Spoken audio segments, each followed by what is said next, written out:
Melakukan sidak penduduk pendatang pasca lebaran di Terminal Ubung pagi tadi.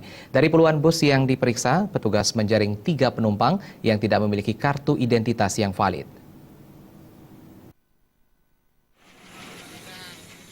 Sidak menyasar para penumpang bus dari luar Bali. Setiap bus yang transit di Terminal Ubung, petugas memeriksa penumpang bus satu persatu baik kelengkapan administrasi kependudukannya maupun ancaman kejahatan lainnya.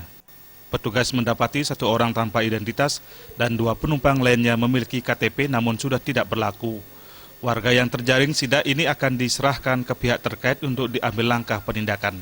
Dari pengalaman tahun sebelumnya, penumpang yang tidak memiliki identitas biasanya dibina terlebih dahulu sebelum dipulangkan kembali ke daerah masing-masing.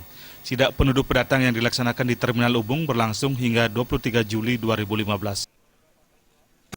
Pasca lebaran yang tentunya mengantisipasi penduduk yang masuk Denpasar yang tanpa identitas gitu. Jadi persyaratannya mereka yang sudah memiliki identitas Denpasar itu tidak masalah.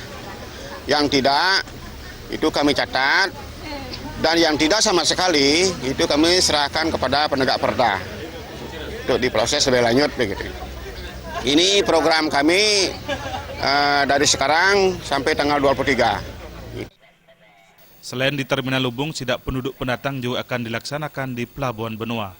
Diharapkan sidak ini dapat meminimalisir hal-hal yang tidak diinginkan, terutama masalah kependudukan serta keamanan. Kadek Mertana dan Alit Setiawan, Bali TV.